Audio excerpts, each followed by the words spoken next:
Hello, everyone. My name is Lee Cage. I'm here with 15 Minutes With, and I'm super excited about today's episode.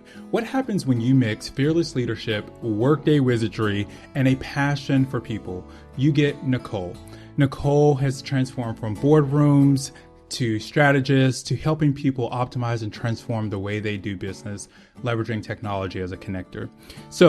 And she's done that without losing the human connection and the human component of change. So without further ado, Nicole, welcome. Thank you, Lee. It's so good to see you. I'm so glad you're here. I'm glad you're here in DC. Yes, so y'all, we are here in DC. We're hanging out.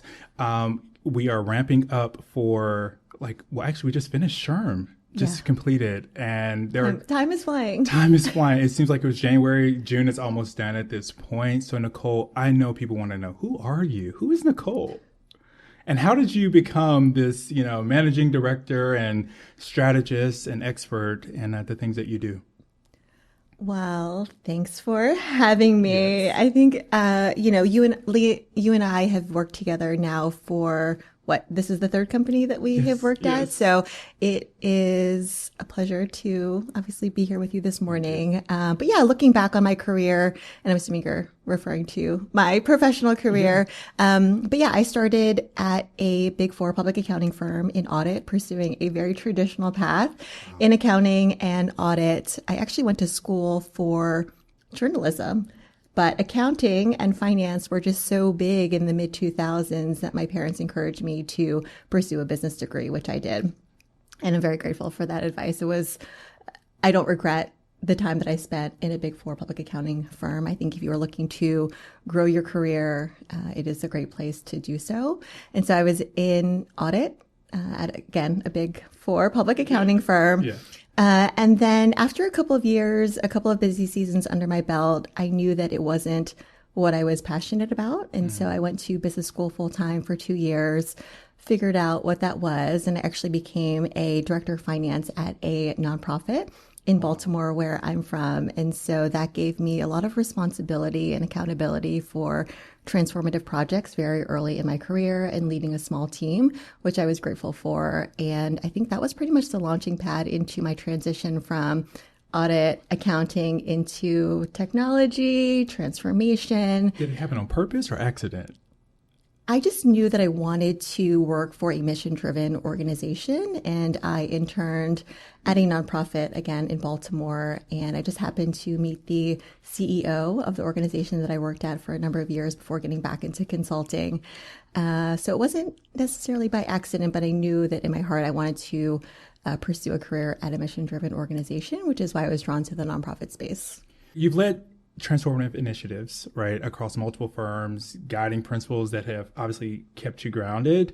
But tell me a little bit about your prior life, like your prior consulting experience, and maybe some folks that helped influence your ascension, if you will. Yeah. Well, so the reason why I joined our prior company, which is a boutique consulting company, is because the founder of that company is someone that I knew from my former life at my Big Four career. Dave Kay was the founder of Cross Country Consulting, where you and I both worked. And he was also the CEO or CFO, excuse me, of a organization that was my client at my former employer. And so when I left business school, he asked what I was doing and asked that I join him at Cross Country Consulting. And so just by power of relationships, I ended up at Cross Country Consulting, where I was for a decade of my career. And as you know, that is where I started to transition into the Workday ecosystem and more transformative projects. That's where I met John Hobler. So John Hobler is a longtime mentor of mine. He is the reason why I entered the Workday space, and I'm always grateful for his mentorship and obviously his guidance along the way. So he is someone who I really admire and I think has really shaped the type of leader that I am. So you talk about the type of leader that you are. Yeah. Let's unpack that if we could. What type of leader are you? What are the 3 things or maybe 4 things that actually influence how you lead, or maybe 4 words that influence how you lead? I think one of them is humility, and hopefully you see this as someone who works with me as well. I am not above any task, and so for projects, big or small, it requires collaboration. And so even though I'm in a leadership role, it doesn't mean that I'm above rolling up my sleeves and doing the work alongside my team. I think it builds a lot of credibility and trust with our teams. That's something that I saw and witnessed with working with John. And so it's something that it really is important for me to do myself, and something for my teams to see as well. Wow. And then probably the second thing is authenticity. I think if you be who you are, everybody else is taken. Everybody else is taken. And I remember again another situation with John. He is a very humble person. He's very funny. He's a dad, so he kind of like leans into the dad joke, realm. Shout out to John, wherever you are. You need to be on the next version. Exactly. And so I remember when we were in a pitch, and I had seen him tell a joke during a pitch. Okay. And I said to myself, maybe I should tell a joke in my next pitch. I am not a joke teller. Yes. Okay. And so it quickly was a lesson for me to not to necessarily exactly emulate the leaders that are around you, because it fell flat and it just didn't feel authentic to me. And so it was nice to try. However, it just didn't feel authentic to me. So the lesson learned there is that you can be inspired by the leaders who are around you, but it's not necessarily about copying. It's just taking parts and pieces of what you admire about that person and incorporating it into your style. I love that one. What's your third one? I think my third one is integrity. I think my core values are something that I lead with in my professional life and my personal life, and I like to be surrounded with other people professionally and personally who also share those values. So you talk professionally and personally. Yes. Who is Nicole when she's not wearing a Superwoman cape? I imagine that there's a life outside of BDO and all of the firms and schools and education components. Who is that version of Nicole? Yeah. So I also have a very young family that keeps me quite busy. I've got two sons. They're 5 and 7. So that's it's a very busy age, and they keep me very busy. It's a big part of my life, and they are my priority. And so any motivation that I have to succeed professionally is because of my children. And so I am a mom outside of my professional career. And then I also create content, which is something that you and I can relate to. And so I create fashion and lifestyle content as well. So you have consulting, yes, mom, fashion, content creation. Yes. How do you balance, and what would you say perhaps to maybe young women? And I've never been a woman. I've always been a dude. So I don't know what this is like to understand. I'd like to understand a little bit more. What would you say to a young female leader who's trying to figure out, how do I do it all, and can I truly have it all? I think it goes back to your initial question about what you value and the type of leader that you are. And I think if you're aligned to what your priorities are and what you most value, it helps you to shape how you spend your time. So we all have 24 hours in the day, and my boys and my family take up a good bit of that, followed by my career. And then followed by that is the content creation. So as much as I love creating content, it is kind of lower on the priority list as far as, the rest of my responsibilities are concerned. And so I think as long as you have alignment on what really your priorities are on a day-to-day basis, that will really guide the decisions that you make. So I heard a rumor that you come from a family of service. From my understanding, your mother was a nurse. Is that correct? I come from a very long line of health professionals. Yes, my mom was a nurse. My grandmother, who was the first to immigrate to the United States, was also a nurse. And so I am surrounded by very loving people in my life who are caregivers. And so unfortunately for them, I pursued a career in business. Nonprofit, you had a stint there, so that counts for something. That's true. But I think when you are surrounded by caregivers and people who are dedicated to the well-being of others, it humanizes you. And I think was a really valuable thing for me to be surrounded by, is to not only think about yourself, but also, the community that you're in. Yeah, you're going exactly where I was going. I have found that people who are around or in a certain environment tend to take pieces of that into how they lead and how they grow and how they groom other people in their career. So I would imagine that some of your there's a quote that says she gets it from her mama. So I would imagine from your mom and from your grandmother and so forth that perhaps that caring and that innate ability to lead with compassion and passion probably comes from that. I hope so. And I hope that that's something that my own children see as well. The importance of, again, caring for yourself, but also the community that you're in and your family and others. Coming out of COVID, are there things that organizations, especially in the HR and office of the CFO and maybe even office of the supply chain management, and I'm hearing a new office of work management. Oh, Workday recently said that, proposing the office of work management. I love that. I love that. Blending your AI and your HR, your artificial and your human intelligence together under one shop. Are there things that you think that people should take into consideration as they look at digital transformation from that perspective? Yeah, we obviously focus on clients who are implementing, who are evaluating, who are implementing and transforming their organizations with Workday. In my former life, I helped organizations to evaluate ERP, human capital management systems, Workday included. And I think the shift that I've seen in the past 5 years, and maybe even before that because of the Workday technology, is really looking to organizations and vendors who are investing in AI. And as you and I both know, AI is not new to the Workday ecosystem. It is something that's ingrained in the technology and has been for at least a decade. And so to see vendors who may be playing catch up in some ways, but executives are certainly getting smarter about the options and the technology that's available to them. And so I think my best advice for organizations or professionals who are in this space is to keep smart on all of the technology. Workday has two releases every year, but the technology is constantly evolving. And so for us to stay sharp as individuals, but to properly advise our clients, it requires constant education of the Workday tool, but also some of the trends that are in the broader marketplace. So from boutique consulting to the fifth largest accounting and transformation firm in the world, what do you think that most organizations are underestimating about change? I think organizations underestimate the need to manage change. When we lead Workday implementations, it's not, the organizations who are most successful do not just build it and expect their employees to be engaged and to use the technology. There is a methodology, there is a way that we lead organizations through that change. And I think it's highly underestimated for clients who are undergoing a transformation.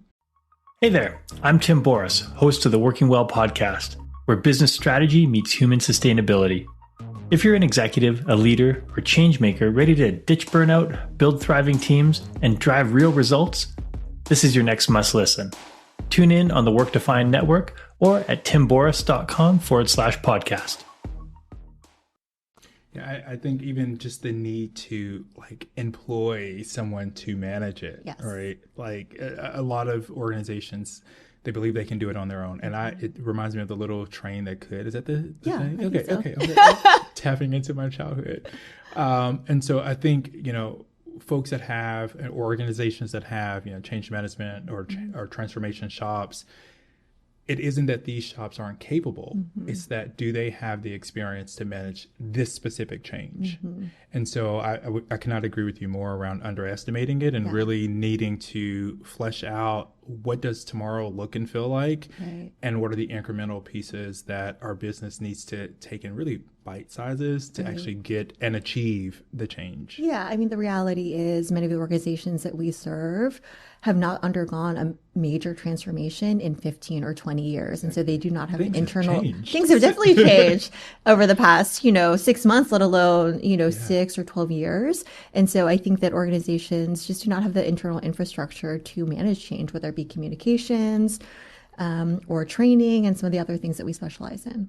I was chatting with a group in Orlando earlier this year, and I shared with them this story about my grandfather and his truck, which I know the truck. Okay. We're coming up on a year since the truck exploded. Okay. But here's what I essentially shared with them. My grandfather was a mechanic. He could do all the things on the truck. He had configured the truck to meet his individual need, not the needs of everyone else. Right. And when he passed and the truck got inherited, I essentially inherited all of the things that had been configured to the person and not the role it had been configured to him as a human, not to the driver. Mm-hmm. And we see that happening so many times on implementations. People are making decisions from configuration to design to how the project will be managed based off of them, Right. not what the role and the organization actually calls is. Completely understand. And I love that very beautiful analogy. Besides the explosion part. Besides the explosion part. Yeah. But I think that's what BDO does so well, right? We lead with the identification of business objectives, and those really become the pillars and the guideposts for how we design the Workday technology. So you're a champion of professional development and mentorship. I'm sure you have mentees and folks that are following you around. But what advice? Not yourself included. Myself included. What advice would you give a up-and-coming young leader who's considering consulting or transformation or change or something along the lines of this in this consulting hemisphere? What would you tell them?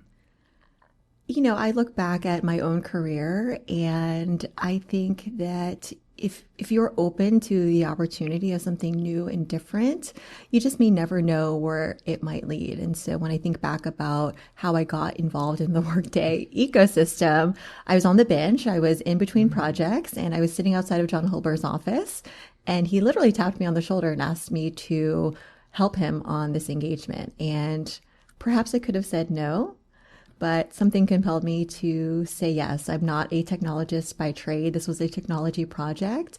And all I knew was that I really respected John and knew that I could learn a lot from him. And so, again, it goes back to surrounding yourself with people that you trust and have integrity.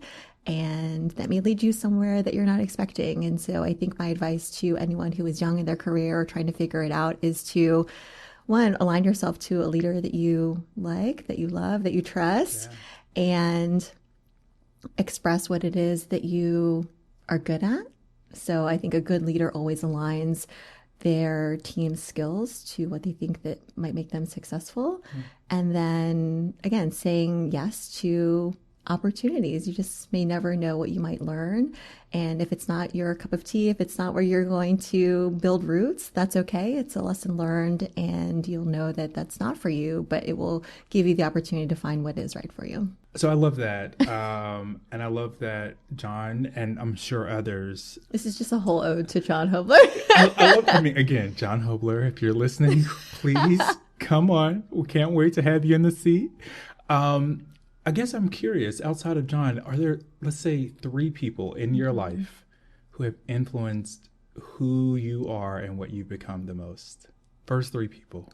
First 3 people. John Hobler is one of them. Yes. He was, the father of our Workday practice at our prior firm. Founding father. Yes, founding father. Did you become a founder of a practice yourself? Is it? It's true. That's true. That's true. And so I would say, I worked with John for a decade of my career and know that my place in the Workday ecosystem is due to his influence and his trusting of me. And so I owe a lot of my career to working with him. I would say that on a personal front, I would say that my dad, who is no longer with us, but always here with me every day, is a huge influence and someone that I have admired throughout my whole life. And he always encouraged me to dream very big. And you did. And I did. And we're here, and I know that he'd be very proud of me today. Awesome. I love that. So since we're asking questions, we're going to move into what I like to call rapid fire. Okay. It's the first thing that comes to your mind. Okay. No take-backs, no reneges. Okay. So we're just going to hop right in. Okay. If you could write a 1-sentence headline about the impact you want to leave in the world, what would it be? I am not good at this. Okay. So let's go to number 2. Salty or sweet? Sweet. Black or white?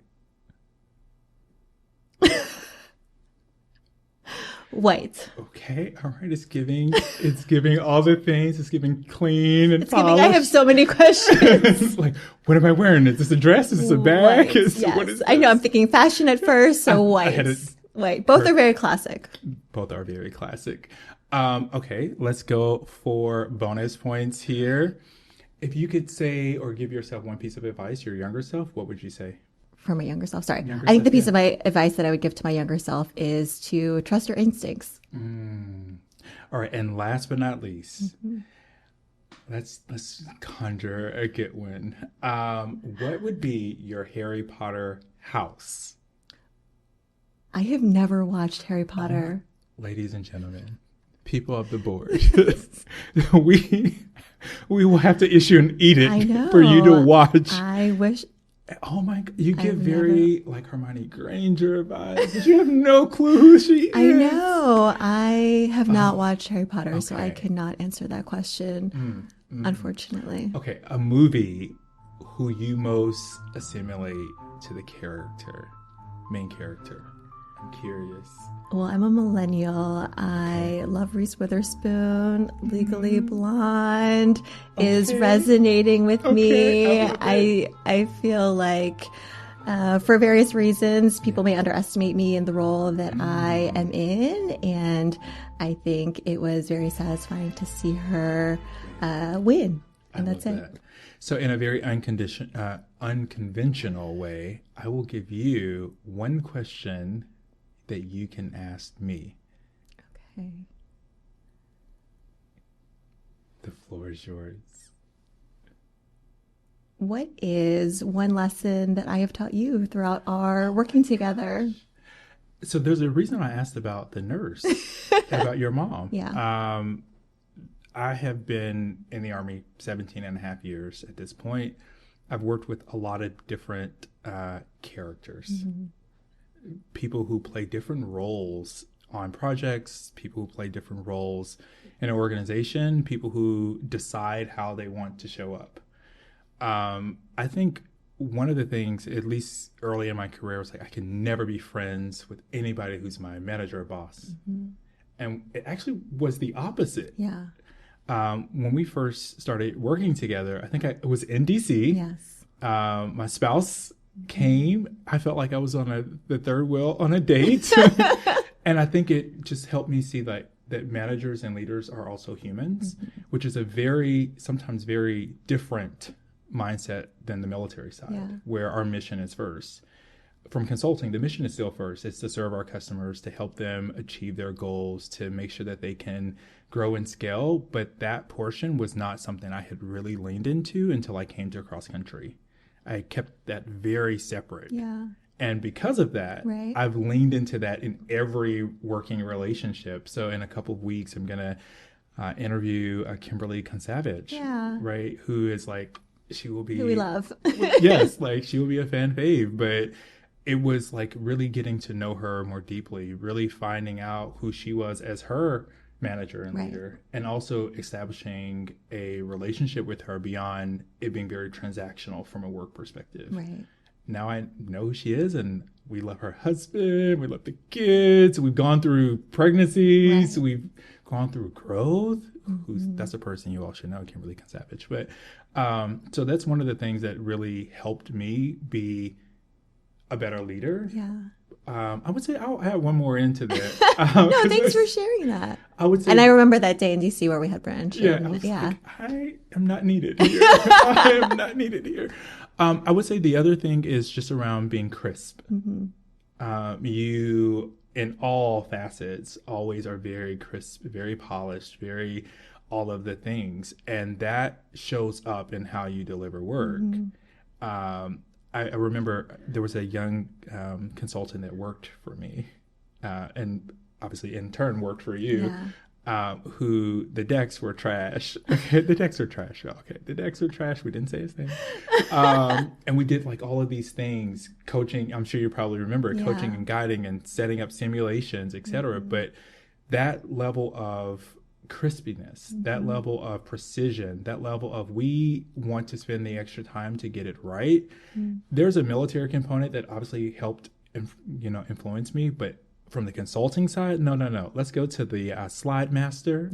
Let's fix this over here. Let's add this extra layer of details.